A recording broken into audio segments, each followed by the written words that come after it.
Bonjour mes lumières, j'espère que vous vous portez bien. Alors mes lumières, j'ai une question pour vous. Qui aime l'argent? Qui aime l'argent? J'espère que vous aimez l'argent dans cette chaîne parce que moi j'aime l'argent. Bien sûr, j'aime l'argent propre, mais j'aime l'argent.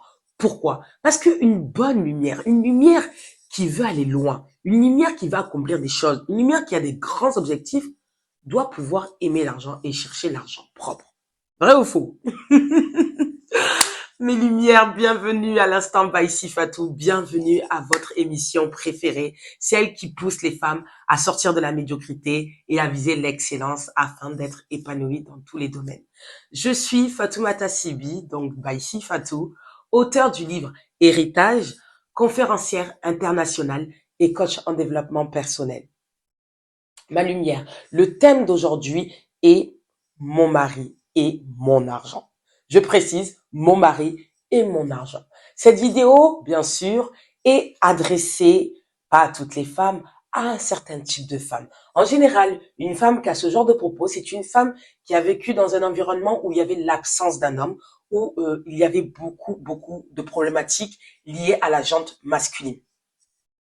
Ou bien tout simplement une femme qui ne fait pas confiance aux hommes, une femme qui a eu des très mauvaises relations, on va dire liées à l'argent avec un ex ou tout simplement actuellement un conjoint. Et bien sûr, comme je le disais tout à l'heure, celles qui ont des blessures de l'enfance. Donc toujours liées à l'argent masculine. Comment reconnaître ce genre de femmes? En général, ce genre de femmes, c'est plutôt les femmes qui ont souvent tendance à dire moi, mon mari, c'est mon argent est seulement à moi, qui est extrêmement avare dans la relation, qui ne parle pas de ses finances, qui en couple, hein, bien sûr, toujours en couple, qui ne parle pas de ses revenus à son conjoint, qui a beaucoup de mal à parler de ses projets personnels, de ses objectifs en termes de finances, qui cache beaucoup l'argent, qui se méfie de l'homme, ou lorsqu'elle a une augmentation de salaire ou une nouvelle promotion et souvent tendance à dire j'ai pas besoin de toi, moi mon argent est là, a souvent tendance à dire tu n'es pas un homme, je touche plus que toi. Vous voyez ce style de femme. Il y en a beaucoup plus de femmes aujourd'hui tiennent ce genre de propos car elles ont mis l'homme comme si en fait l'homme devait seulement pourvoir à leurs besoins financiers. Et donc alors bien sûr elles sont pas toutes dans cette situation-là, mais souvent ce genre de femmes qui ont ce genre de propos, souvent c'est parce qu'elles se sont mises dans une relation ou elles se sont mariées ou elles ont dû en tout cas être en relation et leur objectif dans cette relation était basé seulement sur un besoin financier ou vitaux. Donc, c'est-à-dire souvent des femmes qui sont en situation très précaire, qui sont dans la pauvreté, ou qui sont issues de familles pauvres, et donc se marient pour combler ce manque-là, ou des personnes qui n'ont pas de logement, des femmes qui sont voilà dans des situations voilà très difficiles et qui se mettent en relation ou se marient avec un homme pour sortir d'une certaine galère, voyez. Ou ben tout simplement, comme je l'ai dit, des femmes qui ont vécu des traumas dans leur relation ou des traumas dans leur enfance et ont ce style tout simplement de propos. Mais lumière, sachez que c'est extrêmement grave d'avoir ce genre de propos. Je le sais, je vous le dis honnêtement, pour avoir vécu 14 années très difficiles avec des gros problèmes financiers, parfois très lourds à porter, mais c'est vraiment pas des propos que je dis aujourd'hui. Donc, j'ai fait des petites recherches pour vous et je suis partie sur le site de On Divorce. Et dans le site de On Divorce, l'argent était l'une des causes du divorce à plus de 10%.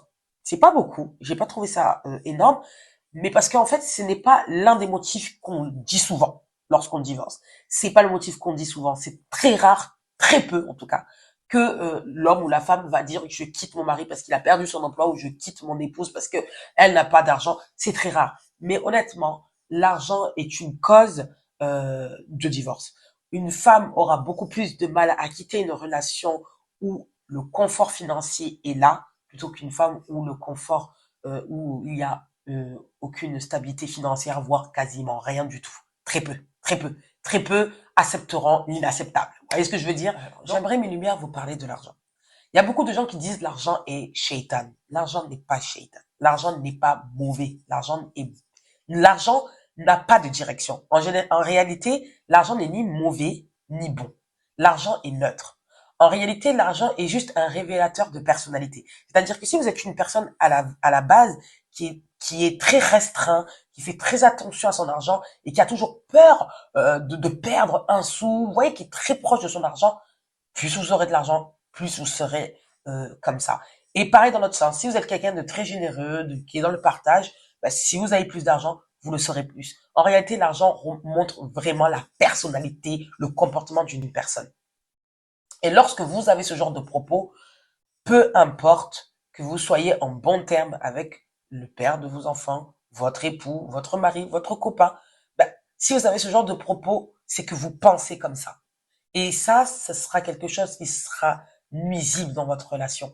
Et c'est une relation qui est vouée à l'échec. C'est une relation qui ne peut pas marcher. Je vous le dis honnêtement, mes lumières. Je vais vous rappeler les valeurs fondamentales du mariage. Alors, continuons. Les valeurs fondamentales du mariage sont la confiance, le respect et l'amour. C'est les trois valeurs fondamentales. Même pour les personnes qui sont très spirituelles, très croyantes, c'est les valeurs fondamentales même par rapport au mariage.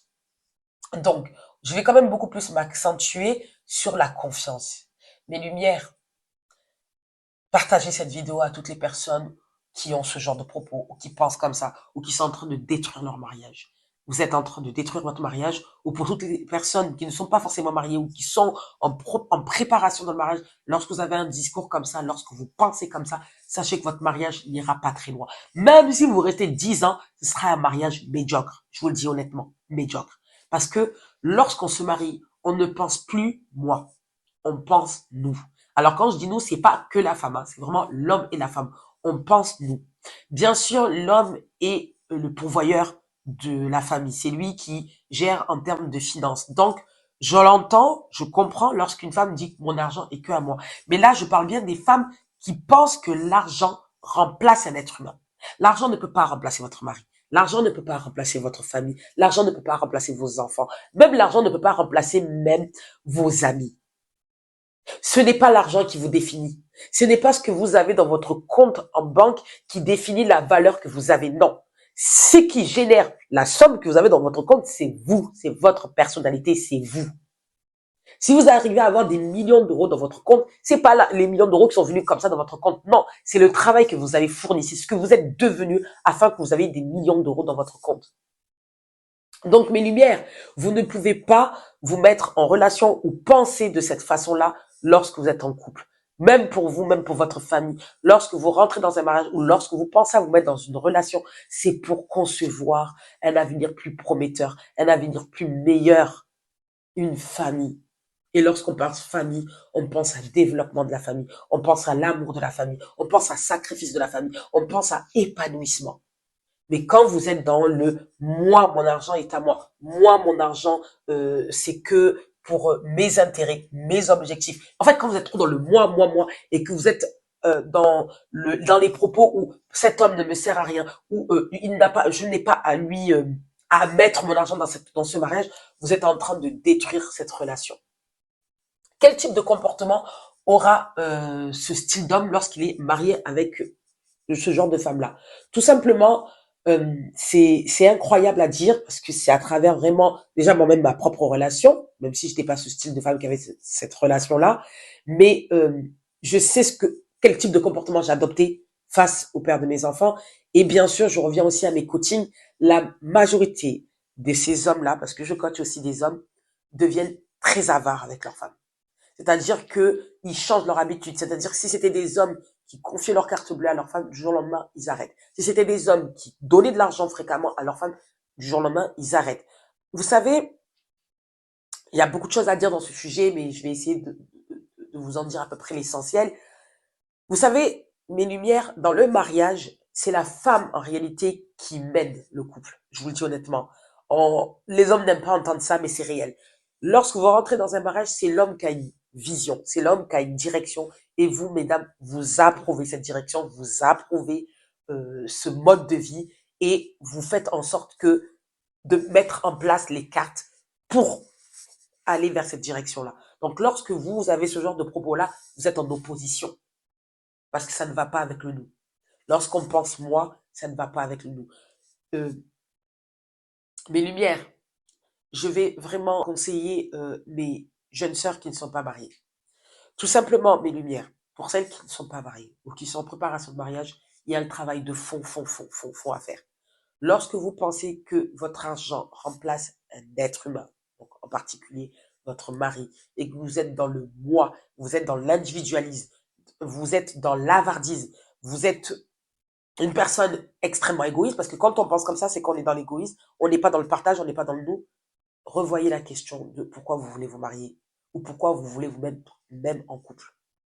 Je sais que tout ne va pas avec l'argent, mais sachez que l'argent est l'une des bases de l'épanouissement d'un mariage, honnêtement.